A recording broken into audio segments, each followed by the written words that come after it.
Okay, so today is one of the last times you're going to have the opportunity to hear Nick preach in this church. He'll be speaking 2 weeks from today. He'll be speaking a week from tomorrow. So, good thing you're here today. Unless, of course, you leave us and start attending the church in West Seneca, then you can hear him preach all the time, but I want to humbly ask you to not do that. Let him get his own people, okay? If you are a veteran, tomorrow night we would like to show our thanks to you by having you come in. Between 5 and 8, you'll get some meatball subs and salad and dessert, and you eat for free. And if you're not a veteran, it's $5 to you, and you get the same meal, and the proceeds will go towards raising money for the Christmas bag, okay? It's only 46 days till Christmas. Don't you love hearing that at church? I walked into Walmart a little over a week ago to see them stuffing all the Halloween stuff on sale into one aisle and getting the Christmas stuff out. And I wanted to stand there and go, Thanksgiving! Anybody forget Thanksgiving comes in between? But I know it doesn't matter. My wife just told me this morning that the Galleria Mall was opening on Thanksgiving like at 5 o'clock, and some of the stores don't want to, and the Mall Association is going to fine them if they don't open on Thanksgiving Day. Craziness. I'm sorry? Don't go to the mall on Thanksgiving, right? Yes. Recovery group for men, next meeting is the 19th. If you think that would be helpful to you, come. If you think it would be helpful to somebody you know, tell them about it, okay? And keep reminding you, because this is not something we have ever done before that I'm aware of, we will have a Thanksgiving Eve service. We'll be joining with the other churches of the North Towns for Christ group, and this will be at the New Covenant Tabernacle. The address is there. Okay? I think I got everything. And we're going to turn things over to Nick for the word. A couple weeks ago I admitted I'm a Black Friday shopper with no shame. Let me clarify. I'm not a Thanksgiving shopper. I'm a Black Friday shopper. So I agree with Patty. I'm going to be with my family on Thanksgiving. That's neither here nor there, though. Today's passage is taken from 2 Thessalonians chapter 2, verses 9 through 12. I'm going to read it. It's going to be up there. Is it not working? No, it's working. Oh, it is working. Magic.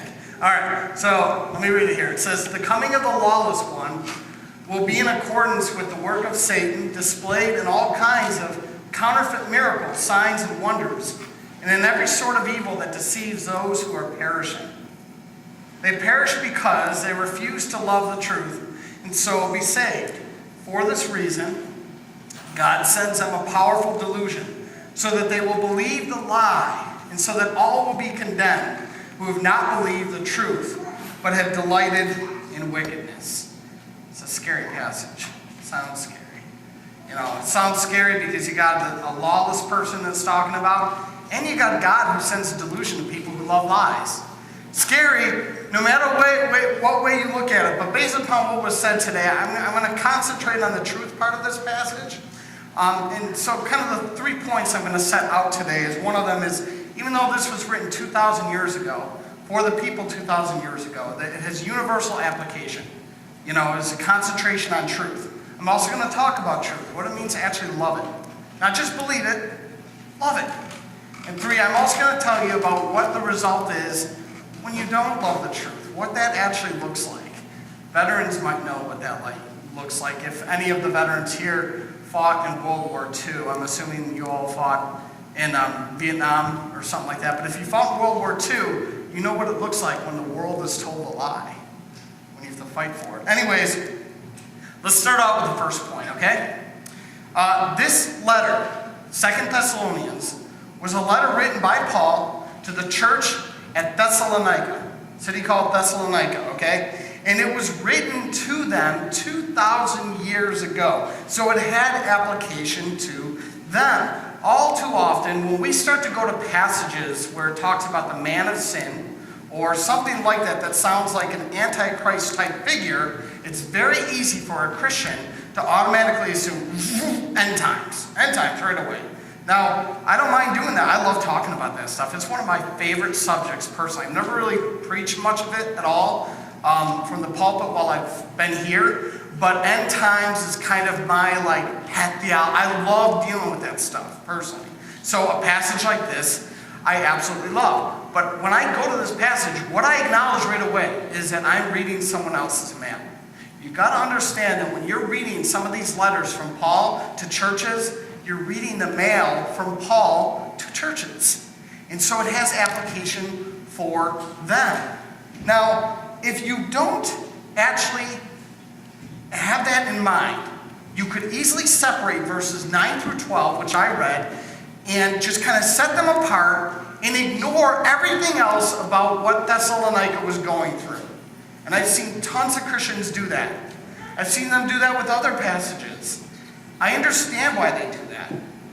But I disagree with that because I want to be able to connect all the verses together that Paul's stringing together for the purpose of trying to understand what he's actually saying. So people will literally take verses 9 through 12 and they will start to ask questions about an Antichrist type figure, and then they will go to Matthew chapter 24 or Revelation chapter 13 or Mark chapter 13 or Luke chapter 17 or Luke 21 or Daniel 7 or Daniel 9, and they will go all over the Bible and take this jigsaw piece puzzles, put them together, and all the while they're ignoring the church at Thessalonica when they first read 2 Thessalonians chapter 2.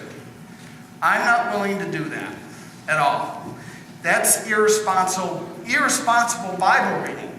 These people went through something in the first century in this quote-unquote man of sin or son of perdition, which is spoken of, is applicable to them in some way, even if it's some Antichrist figure at the end of time. Let me show you how. Okay? In verse 7, I'm going to read verse 7.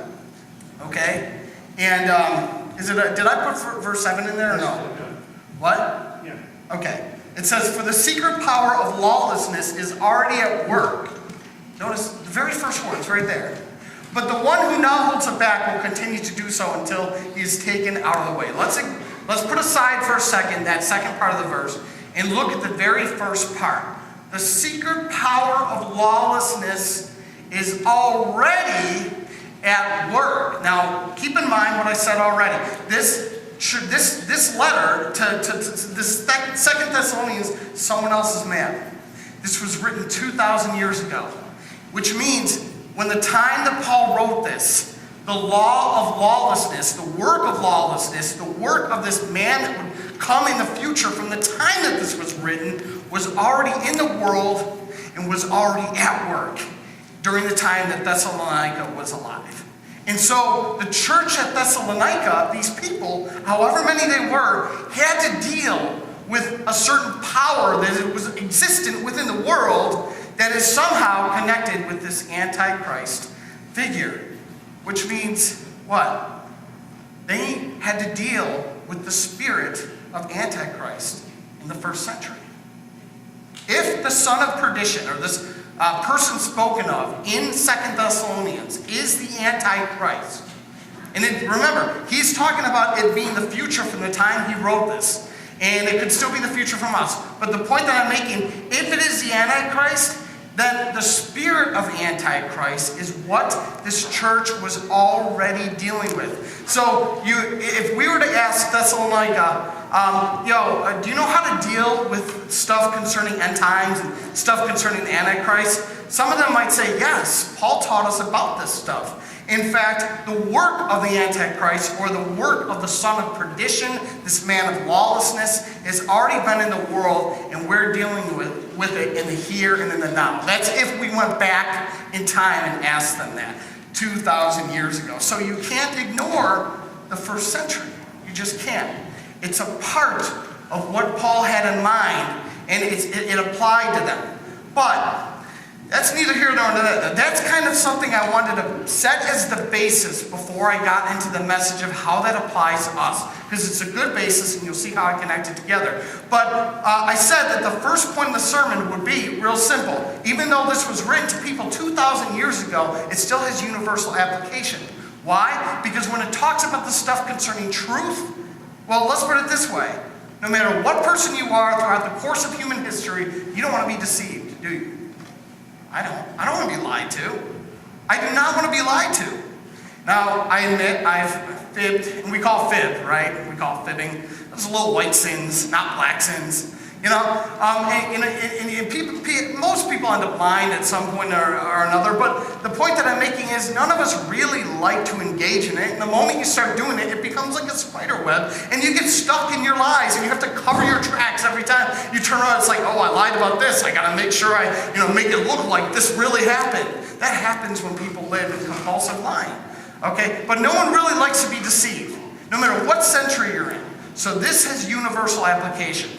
The idea of loving the truth and believing the truth and therefore not having God send a powerful delusion upon you because you don't love the truth and because you're wicked, which is what this passage says, that applies to anyone in any century across the span of history. And so let's get into that stuff about loving truth. Let's go to the second point concerning what it means to love the truth.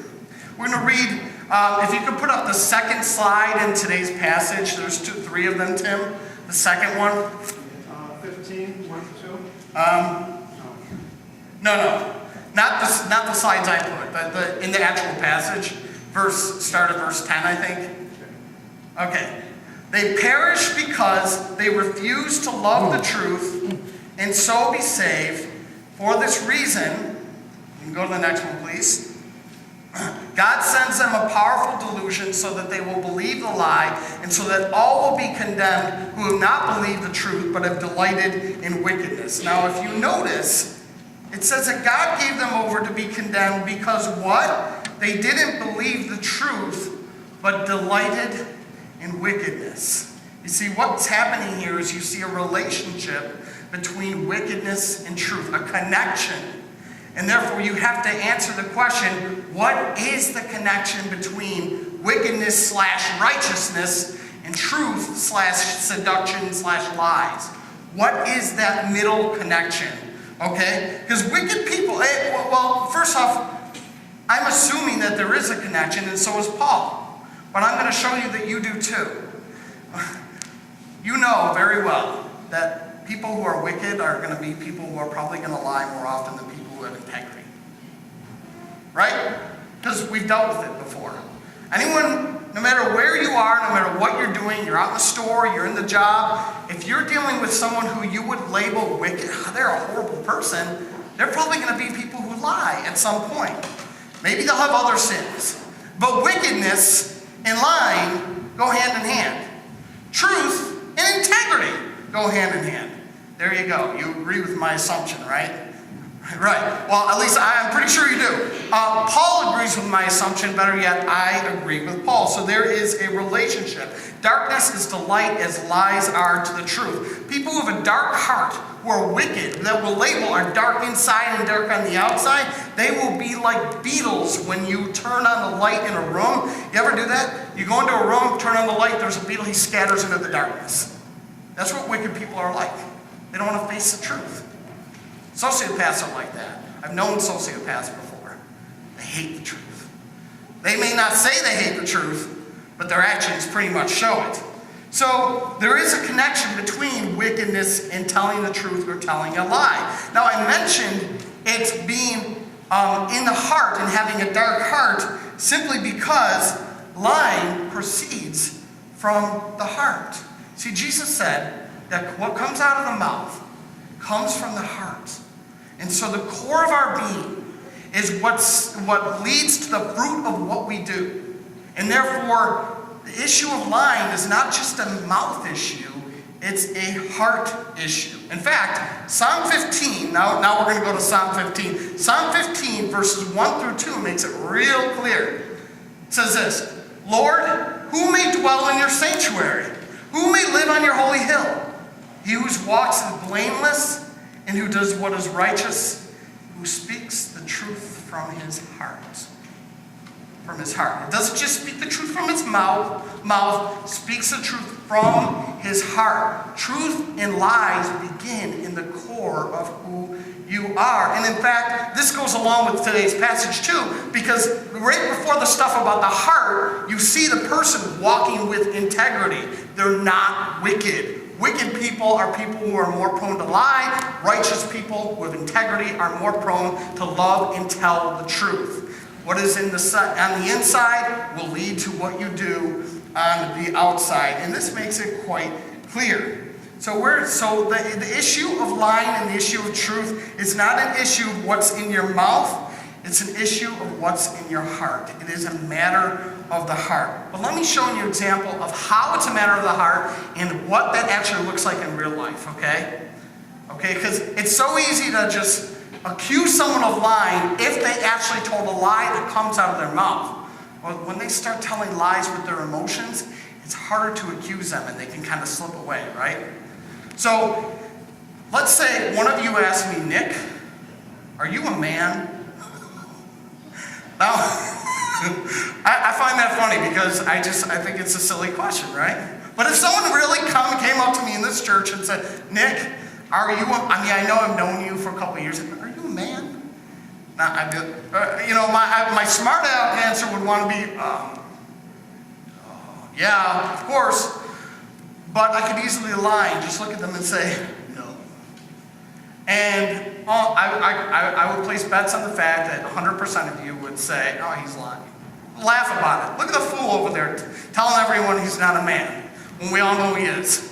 Now, here's the thing. If you asked me that question again, but this time I didn't speak it out of my mouth, and I just shook my head no, you'd still know I'm lying, but it wasn't a matter of the mouth. It didn't come out of my mouth, but it was still in my heart. Now let's put it this way. Let's do a third way of me lying about that question. Let's say you came up to me again and said, come on, Nick, are you a man? And every time you asked that question from here on out, I started pouting and crying and getting mad at you and getting emotionally tense and like, how dare you, and then, now when my emotions could easily make it look one or the other way. Sometimes emotions are really sticky and emotions are attached to the heart. I've seen sociopathic people literally lie to people, but not with the actual mouth. They're very tricky. In fact, I once dated a girl before I was married, another girl, and she was what I would consider sociopathic. And I could guarantee that at least 99% of the arguments we ever had, I won them, logically and rationally. Now, I know you women might say, well, yeah, whatever. But no, trust me. Trust me, I really did. I really knew that I was right in those arguments. But she still beat me every time, emotionally. She still lied to me with her emotions. She still lied to me with her gestures, her head nods, her looks, her eyes, her piercing. See, communication happens in more than just the mouth. We all know that. And lies and truth stem from the heart, and they can be communicated in multiple ways. And if we don't watch out, if we don't love the truth, we will get caught up. We might be right about something, but we will be caught up in a sticky web of emotion or hard opinions that we can't really get our way out of because we didn't really love the truth well enough. Now, if you don't, that was a silly example, right? That, me and an individual woman. But let's take this on the mass scale. In the 1940s, in the 1930s, I've used this over and over again to make my point about many things, but Nazi Germany, the National Socialist Party, which rose in Nazi Germany, led that nation to start conquering other nations. And Hitler was amazed by the amount of war propaganda that England and the United States would have concerning war and getting soldiers to, stuff like that. And so he took the ways of the Americans in the U.S. and he kind of twisted them, and he was really good at propaganda. And what he did was he set out a bunch of lies concerning the Jewish people and a host of other people like the Gypsies. And he basically made it a whole country kind of go into this realm where their head was like, yeah, emotionally, yeah, we're better than Jews. Jews are the enemy of the human race. Now, I've heard a lot of people ask, how in the world could that ever happen? I don't think that could happen again. Yes, it could if you don't believe the truth. No, if you don't love the truth, not just believe it. It's not just a matter of belief, it's a matter of loving it. And the Germans, who I admit were in really hard-pressed times economically after World War I, the National Socialist Party and Hitler was kind of like the rider on the white horse saving Germany and getting them out of a depression economically, but he was twisted. And we know 60 or more years after the fact that he was twisted because he got a whole nation of people to believe a lie and not be saved, to use the language of the Bible. To lose in a battle that they should have never fought in the first place. Tons of lives lost. Not just Jewish, but German men who believed a lie that they never should have in the first place. Lies are very powerful. Not just because they're told from the mouth, but because they're told in the heart and they express themselves in multiple ways among human beings. And so what's the powerful defense mechanism? Loving the truth. Not just believing it, loving the truth. Whether it's 2 + 2 = 4, or Jesus Christ is the Son of God, we must and are commanded to love the truth. Let's go to our third point, though. Let's read verses 10 through 11 again. In today's passage. Can you go on? Okay, thanks. God sends them a powerful delusion so that they will believe the lie and so that all will be condemned who have not believed the truth but have delighted in wickedness. Here's the part that's hard to deal with. I can handle the fact that there are sociopaths out there. I can handle the fact that there are Hitlers out there and Mussolinis out there and Genghis Khans out there. I can handle there are liars in the world, but when you tell me from the Bible that God sends delusions to people who love lies and further cements them in their lie, that's not an easy thing to take. And I've heard a lot of people make the complaint, the church never deals with stuff that's either controversial or the church never deals with stuff. I never heard that from the pulpit. Well, guess what? I'm telling you right here from the pulpit today that God sends delusions to people who love wickedness and who love lies. He will allow them to believe lies and further and let them go into that gulf of lying even more. Why? Because they're wicked and he's a judge. Now, if you don't believe this is the kind of God that you want to worship, fine. I admit it's not an easy thing to take in. But let me make the case for who this God is even more. Okay? In Egypt, Pharaoh had a hard heart towards God. What did God do after that? He hardened his heart more. How about this one? This God of the Bible, let's go back to Egypt again. While they were in Egypt, the Israelites, he actually sent a plague of killing, having a killer angel go around the land of Egypt. And the only way you would be saved from it is if you took the blood of a lamb and put it on your doorpost, put it on the outside of your house. And the angel would know, don't go there and kill the firstborn in that house, but they would kill the firstborn in every other house. God sends angels to kill. Oh. God allows people to believe lies and further cements them in the lie and sends delusions to do it. Oh, that's not an easy God. Well, I'm not embarrassed of the gospel, and I am definitely not embarrassed of this God. Why? Because he's not just a lover. He's someone who loves truth. God is a judge. He's the creator and the sustainer, and a creator can do whatever they want. And even God himself, if he wanted to, could lie, but he's not going to do that. It's not within his character. I've never found any place in the Bible where he actually does that. But he does allow people who tell a lie to be believed by people who are already wicked and further cement them in that by sending a delusion, kind of like a mirage in the desert. He says, fine, you wicked, lazy fool. You want to believe lies, you want to not love truth, I'm going to allow you to get your will. Your will be done, you fool. That's what God says to people like that. And then he allows them to believe a lie further. Now that's not an easy God to deal with.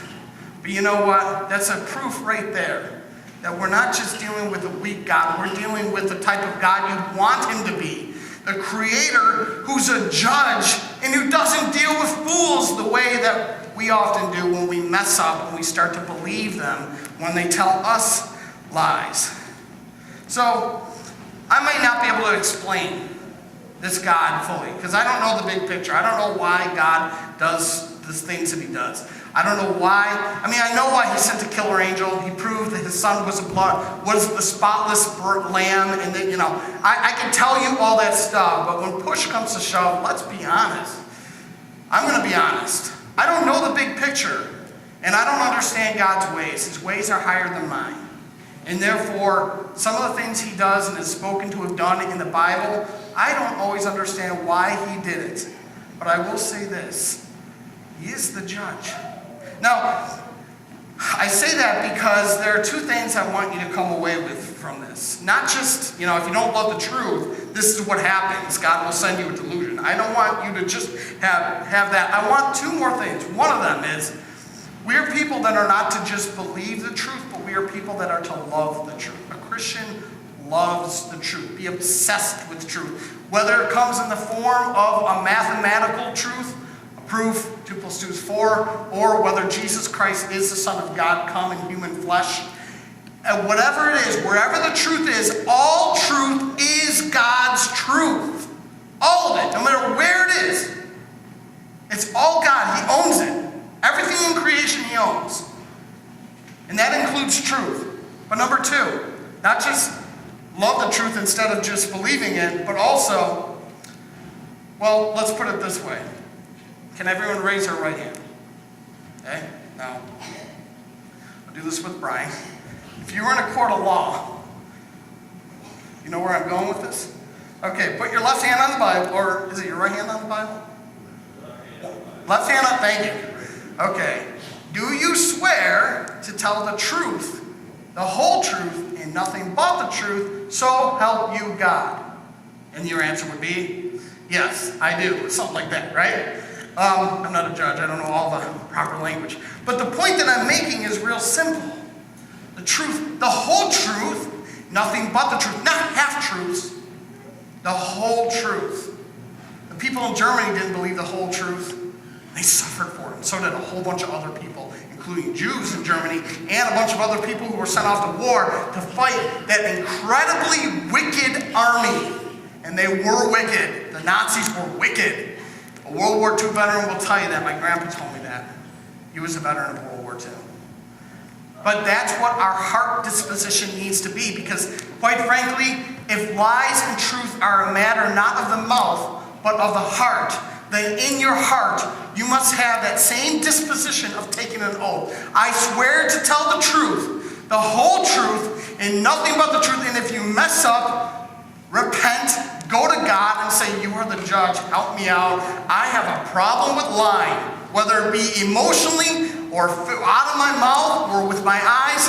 Help me out, Lord. Save me from my wicked ways. But at the end of the day, what it comes down to is loving Jesus enough, because Jesus is the one that told Pilate, all those who love me, who know me, hear my voice, and they know the truth. They know what the truth is. If you follow Jesus, you not only believe the truth, you love it, and your heart will be always in this position. I swear to tell the truth, all of it and nothing but of it. So help me God.